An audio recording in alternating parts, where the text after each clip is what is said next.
حضرت حسن رضی اللہ تعالی عنہ اس حدیث کے راوی ہیں۔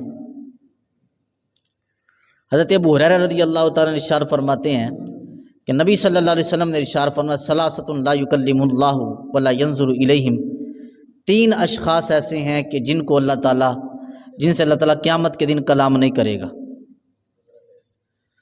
اور نہ ہی ان کی طرف نظر رحمت فرمائے گا۔ وہ تین اشخاص کون سے ہیں؟ فرمایا رجل حلف علی سلعتہ لقد اوتی بہا اکثر مما اوتی، وہ پہلا شخص وہ کہ جو سامان بیچے تو قسم اٹھا کر بیچے، اپنا سامان بیچتا ہے قسم اٹھاتا ہے تاکہ اسے اس قسم اٹھانے کی وجہ سے ریٹ زیادہ مل جائے، پیسے زیادہ مل جائیں۔ تجارت کرنا یہ انبیاء کی سنت ہے۔ کیا ہے؟ کیا ہے؟ انبیاء کی سنت ہے، لیکن جب کہ تجارت کی جائے شریعت کے اصولوں پر، اور اگر شریعت کے اصولوں سے ہٹ کر تجارت کی جائے تو یہی تجارت بندے کے لیے وبال جان بن جاتی ہے۔ حضور نے ارشاد فرمایا کہ جو بندہ سامان بیچے اور قسم اٹھاتا ہے تاکہ اس قسم کے ذریعے اسے ریٹ زیادہ مل جائے، پیسے زیادہ مل جائیں، لوگ اس کی پرواہ نہیں کرتے۔ لوگ کہتے ہیں کہ سارے کر دینے، سب کرتے ہیں۔ اب اگر سب کسی غلط کام کے اندر مبتلا ہو جائیں یا سب جو ہے وہ نہر کے اندر چھلانگ لگانا شروع کر دیں تو کیا بندہ خود بھی لگائے گا؟ اس وقت نہیں لگائے گا۔ کیوں؟ اس لیے کہ اسے پتہ ہے کہ اس کے ذریعے میری جان چلی جائے گی۔ اس کو یہ پتہ ہے کہ اب میں نہر کے اندر کودوں گا، کنویں کے اندر کودوں گا تو جان جائے گی، لیکن اسے یہ بھی پتہ ہے کہ میں جھوٹے ایک غلط طریقے سے مال بیچ رہا ہوں، غلط طریقے سے سودا کر رہا ہوں، اس کے ذریعے سے میرے ایمان کی قوت چلی جائے گی، ایمان کی پختگی چلی جائے گی، اور مجھ سے جنت دور کر دی جائے گی مجھ سے۔ فرمایا جو مال بیچے اور جھوٹ اٹھا کر، قسم اٹھا کر بیچے تاکہ اس کے ذریعے وہ لوگوں کا اپنا ریٹ بڑھائے اور پیسے زیادہ وصول کرے، تو فرمایا یہ بندہ اللہ تعالیٰ قیامت کے دن اس بندے سے کلام نہیں کرے گا اور نہ اس پر نظر رحمت فرمائے گا۔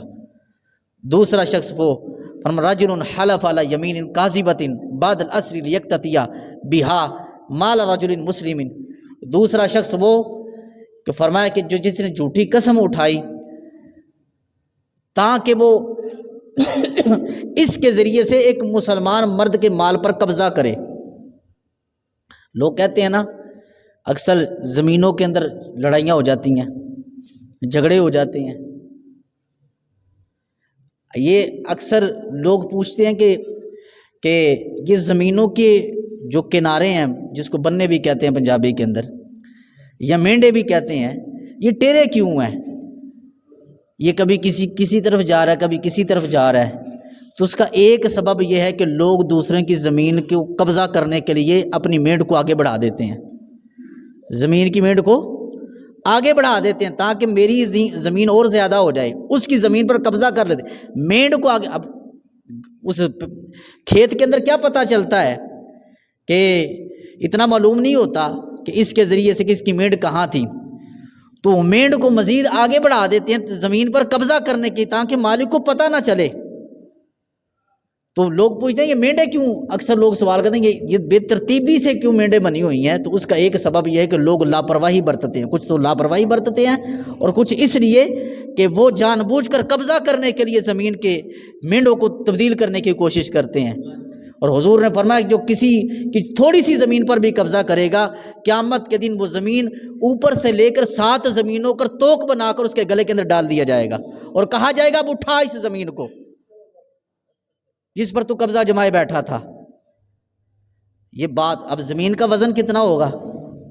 تھوڑی سی زمین ہو، اتنا سا حصہ ہو، ایک گز ٹکڑا ہو، اور وہ اوپر سے لے کر 7 زمینوں تک توق بنا کر بندے کے گلے میں ڈال دیا جائے تو کیا بندہ اس کو اٹھا سکے گا؟